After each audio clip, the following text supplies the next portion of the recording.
Hello and good morning. Once again, the Pop in Wrestling podcast with me, Coach 23, where we talk about wrestling, pop culture, and life in general.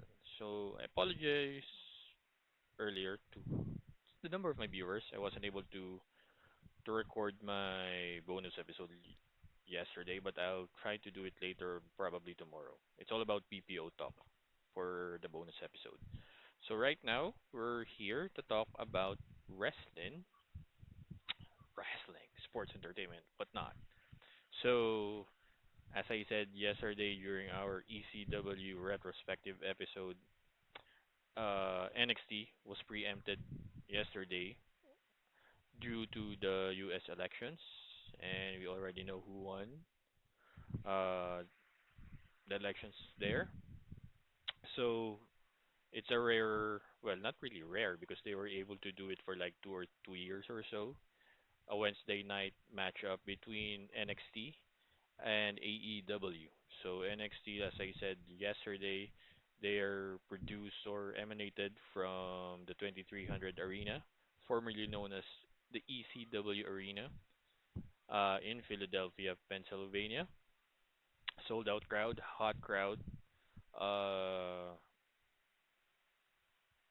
if I'm going to compare this to NXT in Chicago, I believe NXT in Chicago is a little bit, uh, better.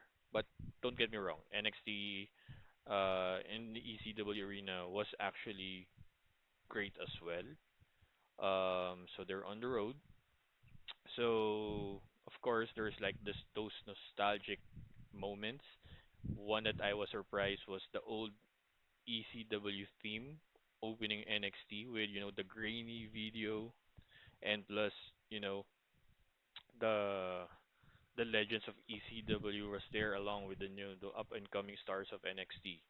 So it was really a great tribute to them, and also looking forward to, like you said, the precursor or the successor of ECW in terms of for the WWE perspective with NXT.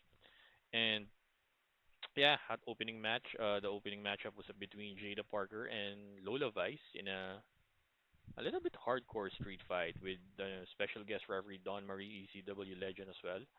And it's an entertaining street fight, entertaining matchup. This is was I still like. Well, I don't. That maybe the reason that Lola Vice is being perceive her character as like the dancing one because he's a badass chick, badass woman. I'm sorry. Um, he's a former MMA fighter or trained in MMA, so that's why maybe like Kurt Angle before her, who was like, we can do something different. You can be entertaining as a character, but you can because you're already a badass in the ring. So like I said, yeah, entertaining street fight. Jada Parker won this match, and after the match, there's a backstage segment between, she was stretching Kalani Jordan, and guess who's there? The one and only WWE Hall of Famer Rob Van Dam, RVD.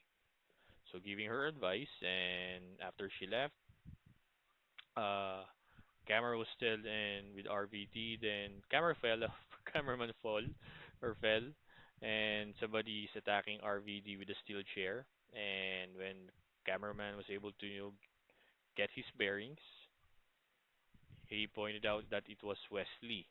So Wesley attacked RVD with a steel chair ahead of Wesley's match against Javon Evans, which happened afterwards.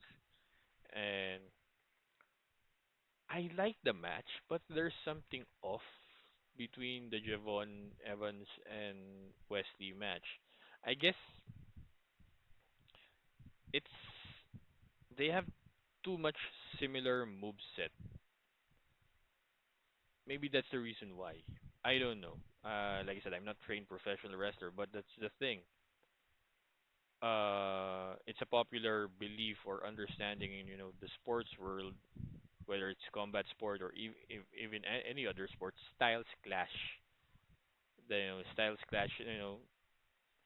But they makes styles clash makes the fight. So if you're like a ground wrestler, you can fight. a high flyer like let's say Kurt Angle against Rey Mysterio back then. So I guess Wesley and Javon Evans had too much similar moveset, too much similar styles that kind of make me, uh, as much as I wanted to be hard hitting, yeah, there were like a couple of hard hitting um scenarios there. It's still kind of off. Um, then uh, but as far as Javon Evans, he's indeed the future of NXT and maybe WWE as a whole because kid is still young. He's around like 20 or 21, and he really can go. It's just that he really needs to tone down a little bit of his moves and for him to to go to that next level.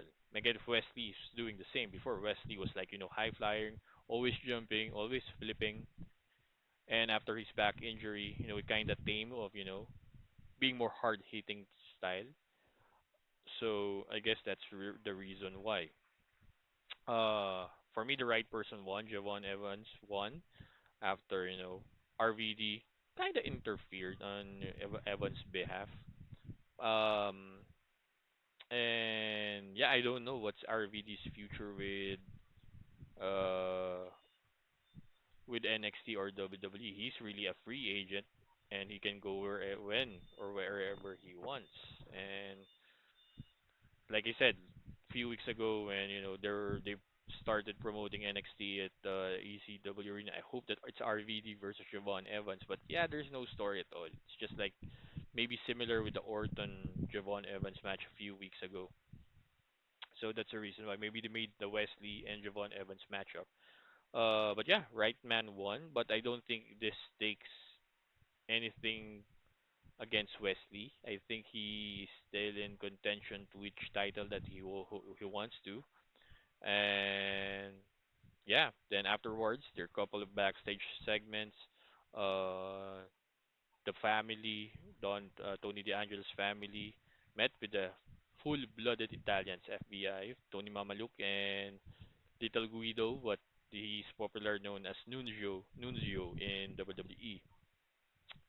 They were like, you know, yeah, this is not New York, this is not your city, this is Philadelphia. So it's our city. Nunzio challenged Tony D'Angelo for the North American Championship later in the night. So it happened. And afterwards, Ava, general manager of NXT, daughter of The Rock, for some who don't know, uh, she and her assistants went outside to inform of what's happening in the future. They announced deadline that will happen in Minneapolis, Minnesota, probably in December, as the last PLE for WWE or NXT. And she mentioned the Iron Survivor match, which is basically like similar with the Scramble match, a decade and a half ago. So uh, those Iron Survivor matches, maybe for both women and men's division. The winner usually gets a title shot for the NXT Championship and NXT Women's Championship. And it's interesting thing, especially with the women's division. Like I said, how stacked the women division is right now for NXT, which is basically the main event later. So it's interesting thing, and of course Robert Stone, the Tony Khan look-alike, run his mouth, run down Philadelphia that they're not really the best hardcore fans ever. It's New York. Even Boston said there's more hardcore than Philadelphia. Eagles sucks. so so that um lights went out.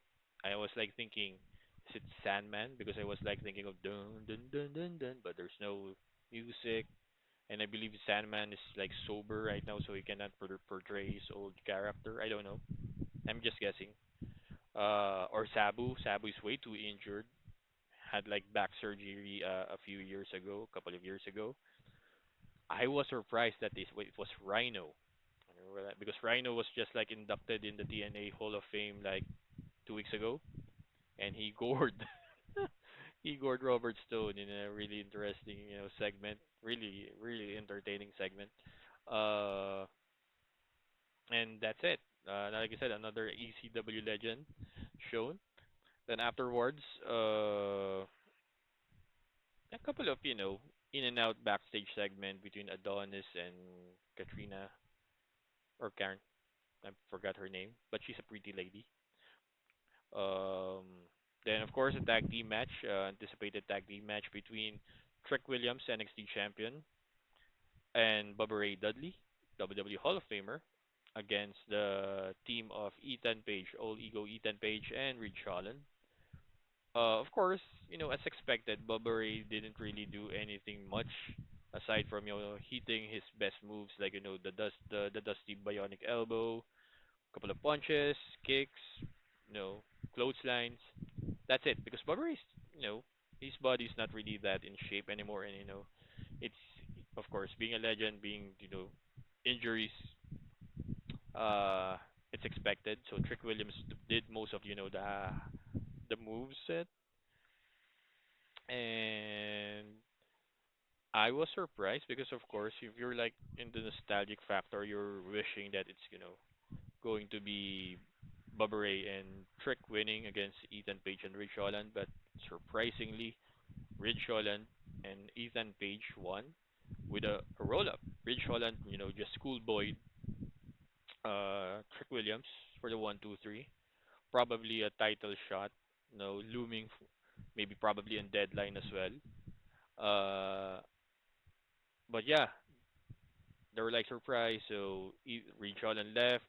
Ethan Page attacked both Bubba Ray or no Trick Williams. Then of course the normal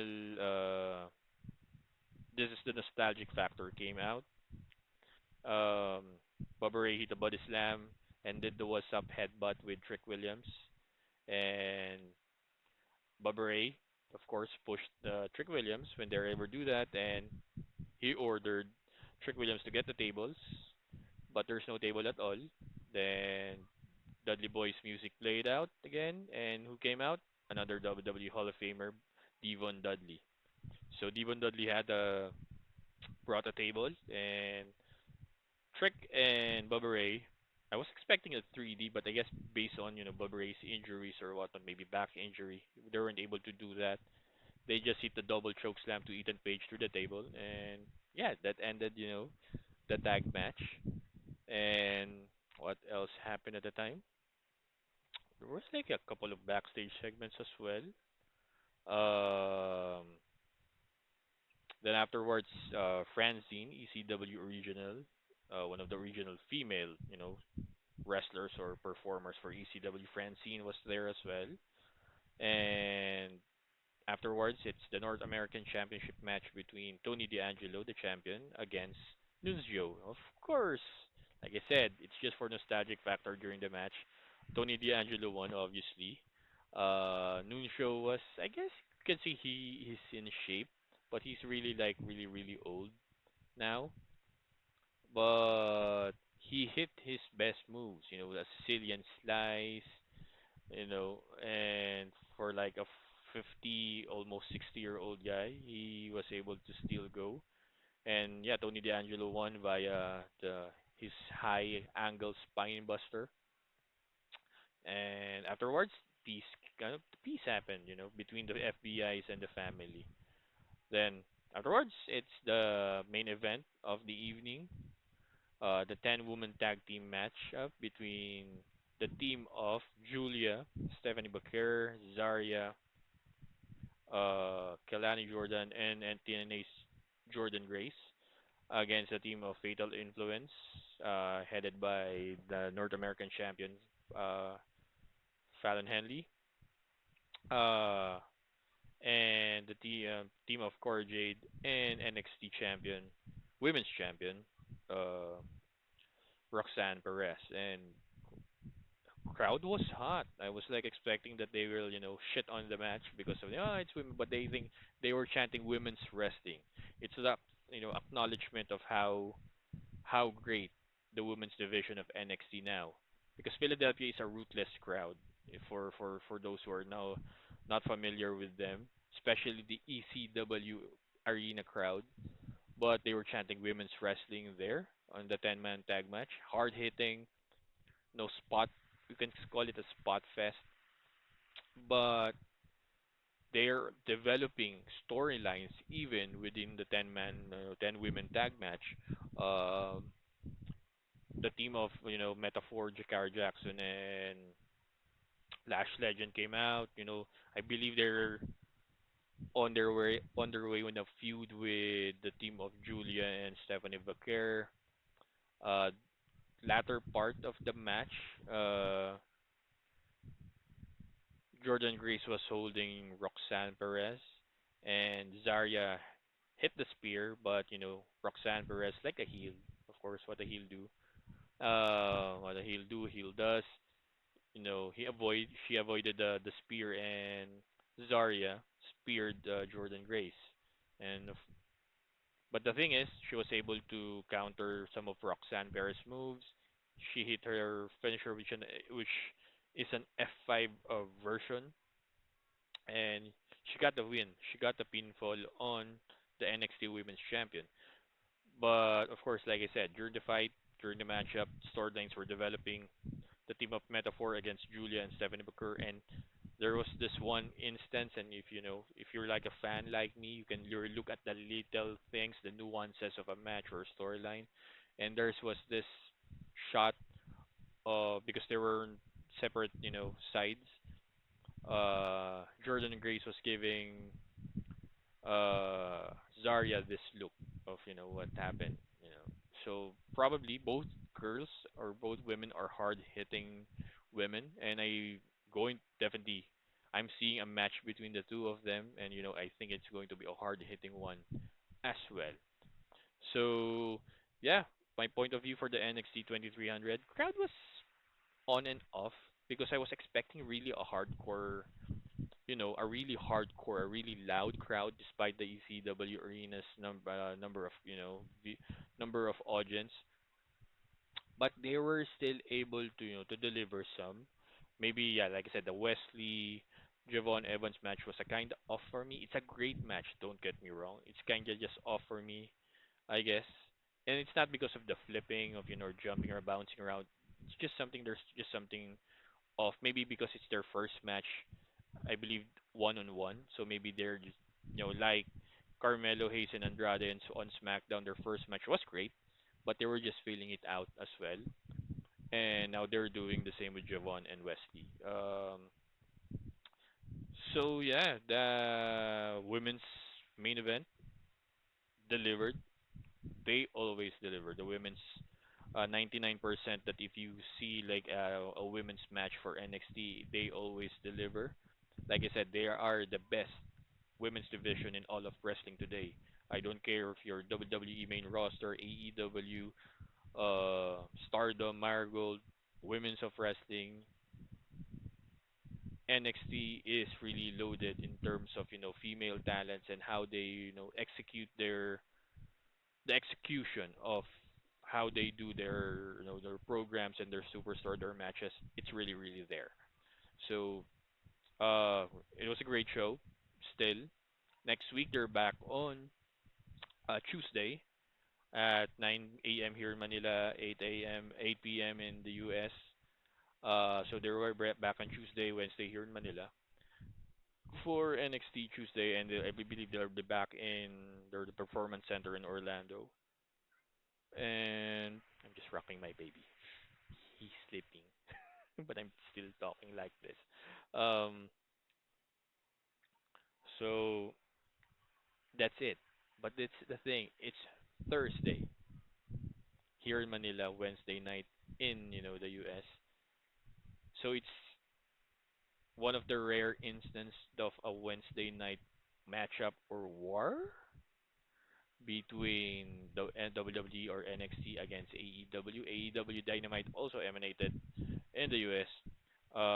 But of course, I chose to watch NXT because here in Manila we have really, um, a great streaming site where we can watch WWE live, but not for AEW.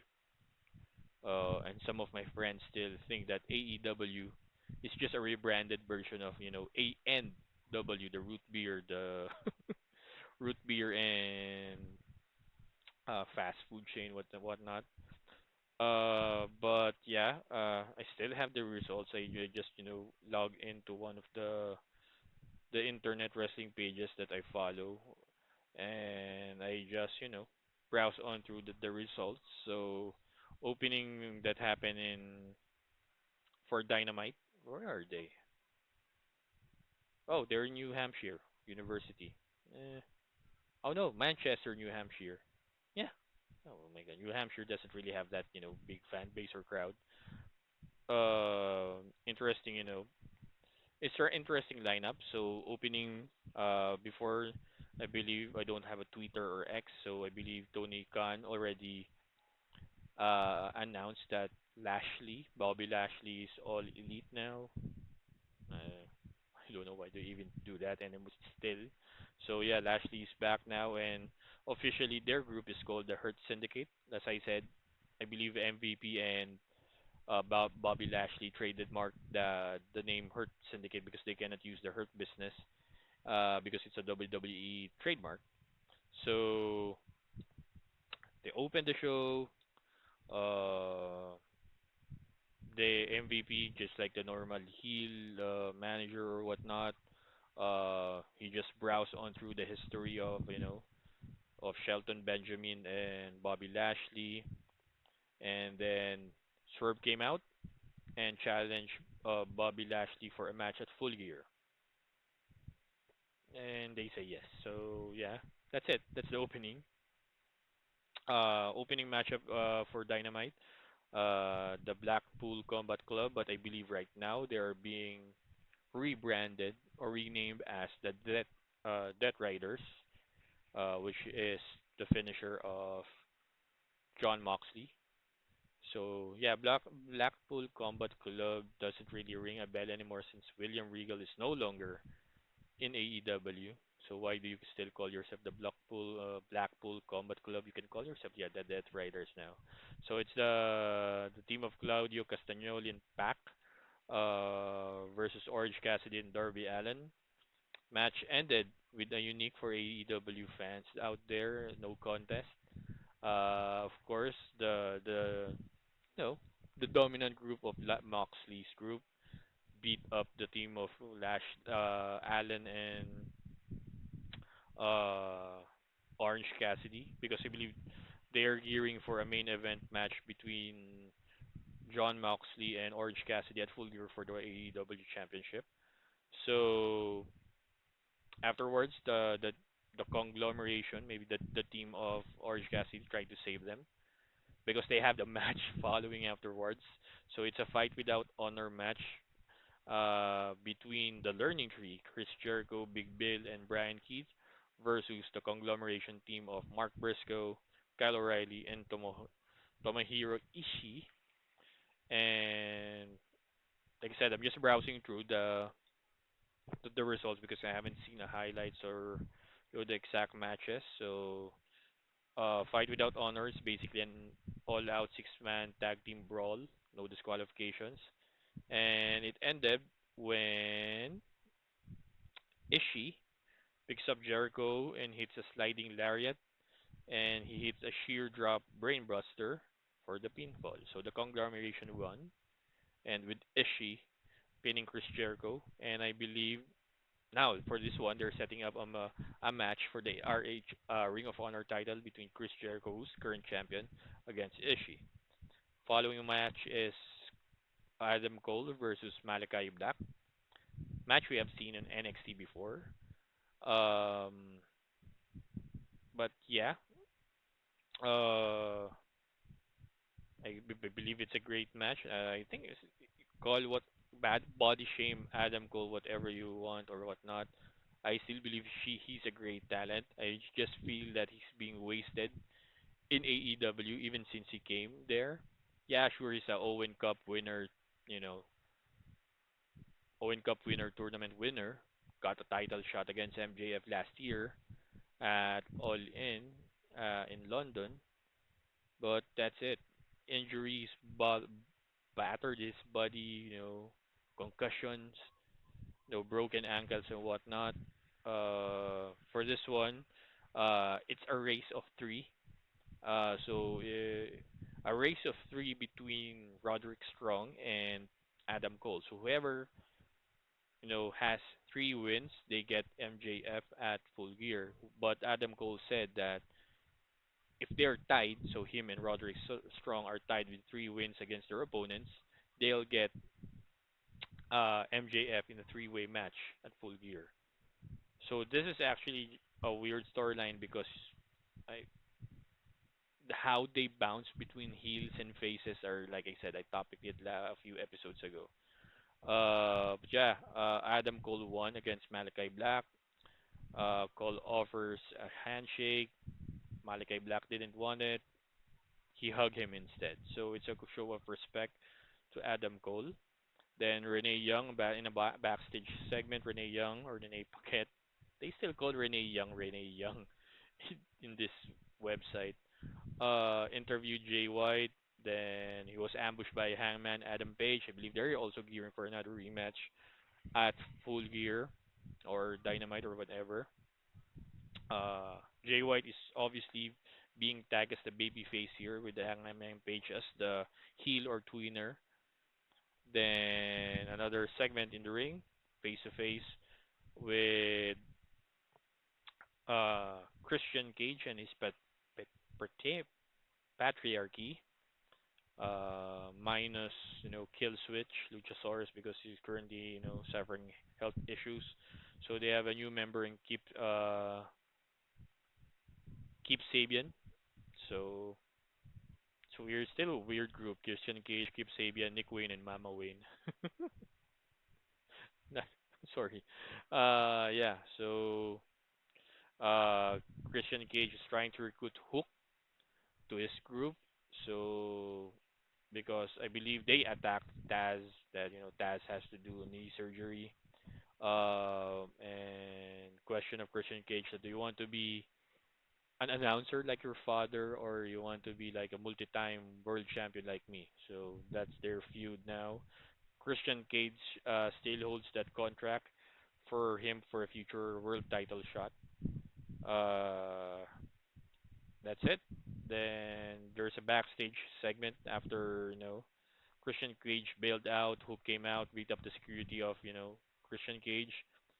Alex Marvez interviewed Don Callis about Brian Cage and Lance Archer.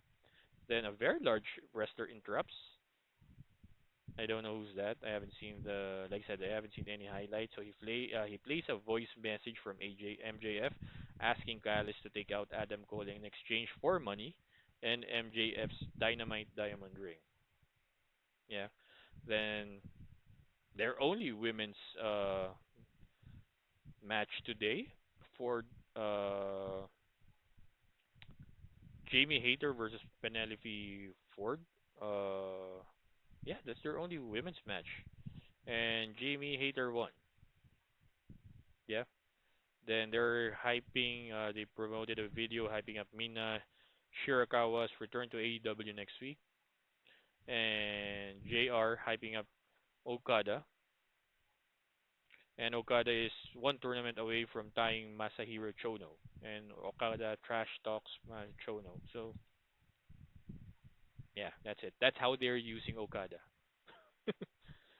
Then the main event, it's a mystery tag team main event. It's the Don Callis family, Kyle Fletcher and Konosuke Takashita, versus Ricochet and a partner, mystery partner, which turned out to be Powerhouse Hobbs. So run. Oh, okay. So final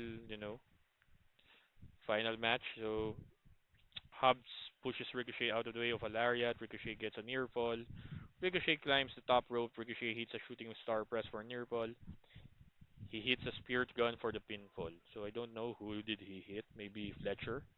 So after the match, Fletcher attacks both men with a steel chair. Mark Davis makes an entrance. Davis shoves Fletcher. Lance Archer runs in, attacks Davis. Brian Cage does the same. Adam Cole runs in and helps even the odds. Will Ospreay makes an entrance and runs off the rest of the Don Callis family. So that's the finish of AEW Dynamite, and I was able to finish it in 9 minutes compared to NXT. So yeah, like I said, interesting match af match match sorry match up today between the AEW and NXT. I don't know what will be the ratings will be. Uh, but based on what I've read to what I've watched, NXT takes the win for me. It's just in terms of viewership. Of course, some of the wrestling fans or tribalists still are caring about the ratings because of how AEW cared about the ratings during their initial years, or first 2 or 3, or even first 5 years, and how if they win they got a million viewers, they tweet that yeah we win, we have 1 million. But yesterday, or yeah, they just I just found it earlier that Monday Night Raw was a tape show last Monday. They produced it, they program it in Saudi, in Riyadh still, but they got almost 1.5 million viewership, which is, I believe, is a good ratings for them because of what I've told you about linear television. And it's not really that big in the states anymore. And why I say it's big, almost 1.5 million, 1.4 and a half, I believe, because they were against Monday Night Football, with Kansas City Chiefs against the Tampa Bay Buccaneers, which is a great match, a great game. Uh, but my Chiefs won. They're 8-0 now in the NFL.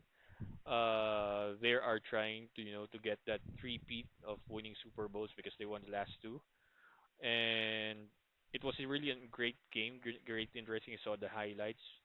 Baker Mayfield's really getting getting his groove of being a great quarterback. But of course, what Patrick Mahomes is Patrick Mahomes. He's like the Kobe Bryant or LeBron James of the NFL to Tom Brady's Michael Jordan in terms of football. But 1.41, almost 1.5 million viewership for Monday Night Raw in a tape capacity.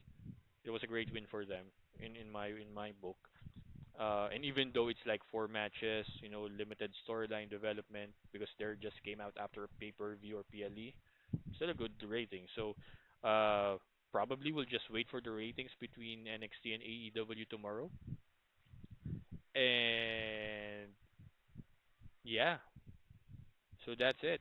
That's the wrestling side of uh of this podcast. So it's weird.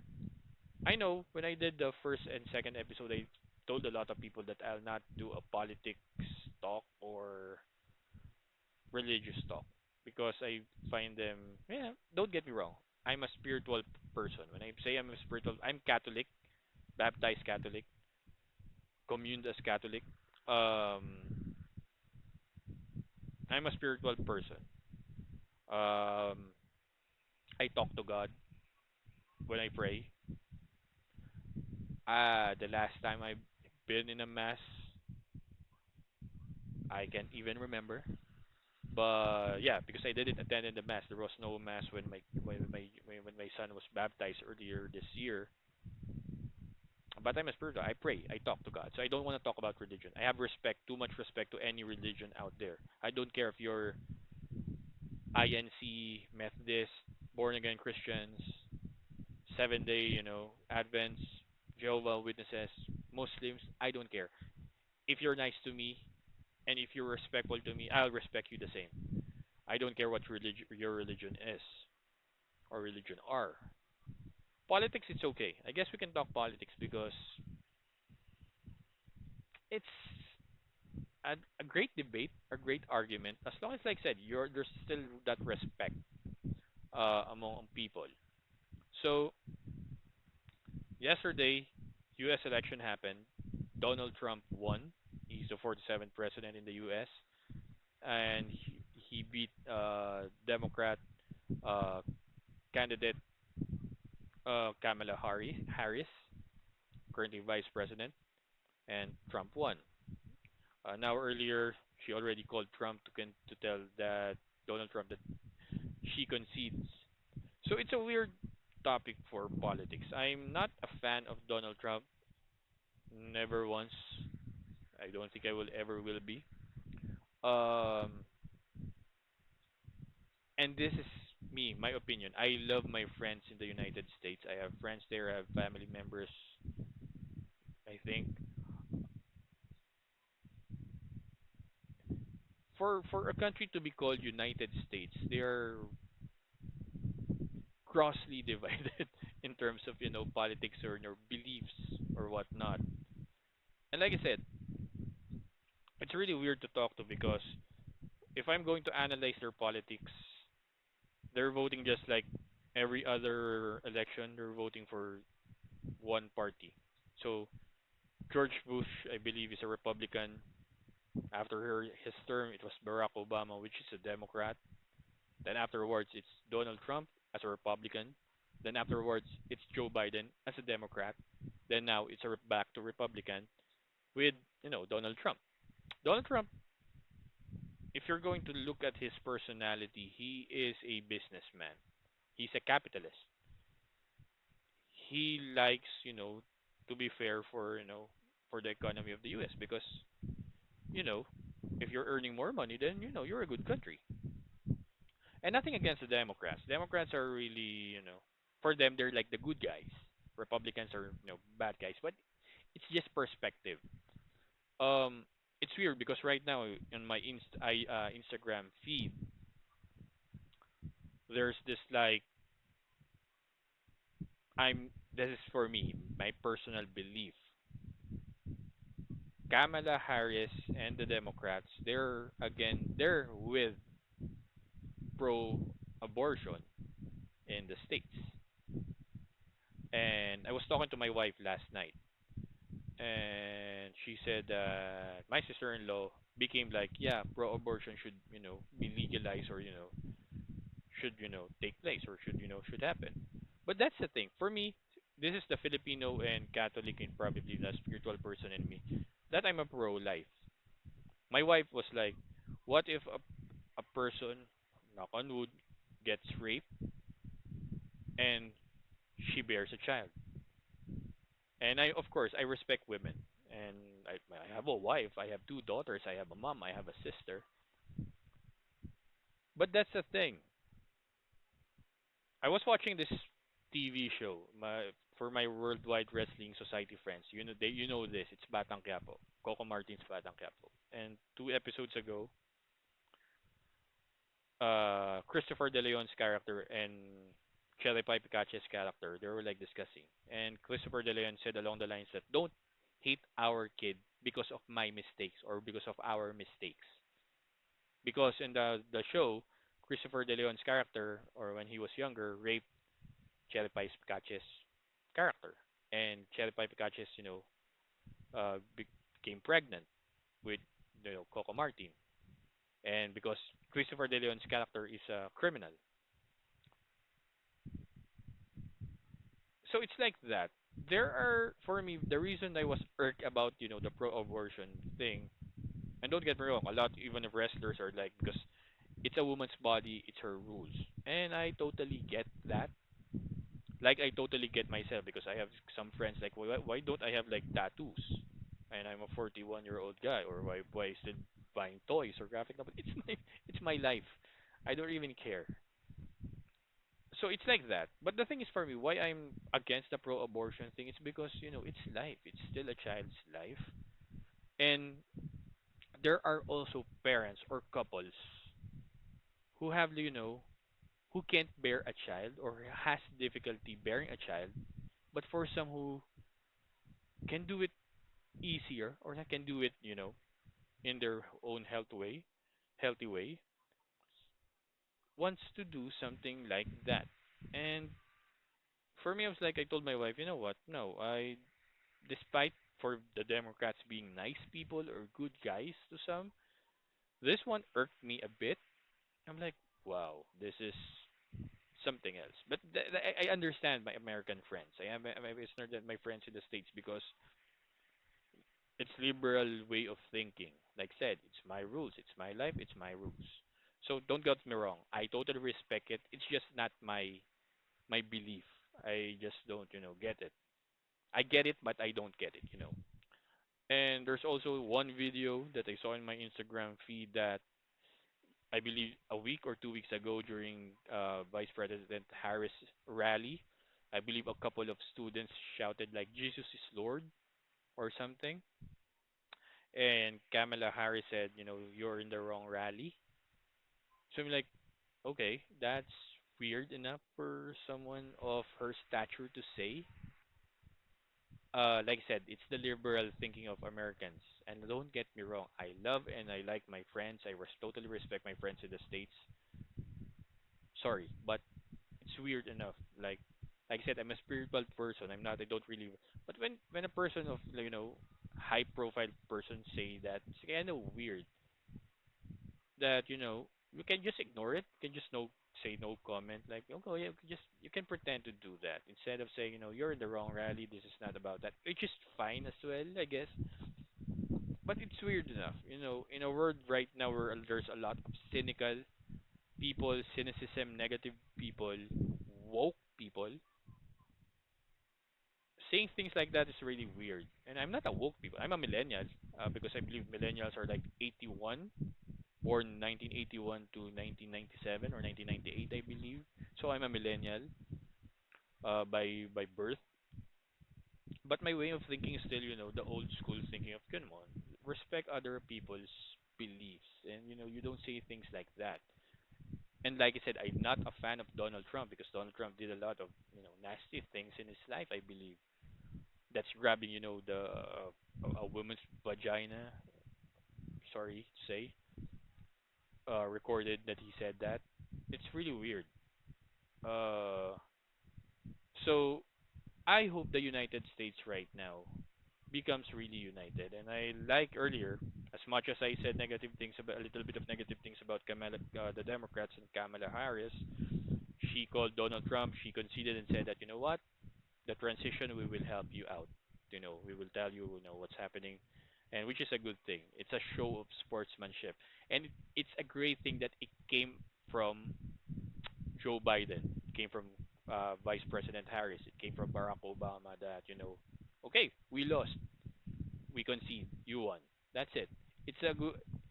It's a good way of a good thing because most of their supporters right now are crying foul that the Republicans won, but it's weird enough, for them. It's a great for them to be leaders and models to say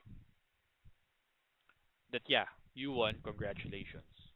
So it's a good thing that they showed up to say that they accepted defeat in a class way, really classy way. So right now we don't know because back then when Donald Trump was on his first term, he said that he will stop outsourcing because like I said, here in the Philippines and India and some countries here in Southeast Asia, uh, BPOs or processing outsourcing is big.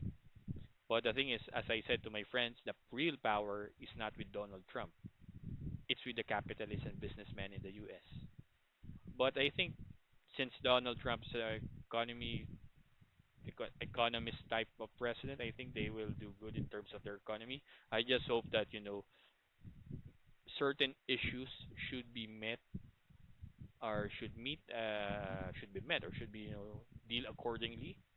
And come on, guys, it's just 4 years. Wait for another 4 years, and you can get your turn for the Democrats. But yeah, I hope everyone voted. Everyone is satisfied with their votes. Uh, Here's wishing you guys all well and good luck there in the states. And yeah, just accept everything what's happening because at the end of the day, for a country named United States, you need to be really united for your country to do well. So yeah, I'm sorry about that. I really hate talking about politics, but I just have to blurt it out. It's in my system now. I said it. Maybe out of my system. And rise above hate, right? This is one of my favorite shirts. Rise above hate. So thank you guys for listening for episode 14 of the Pop and Wrestling podcast. And peace out.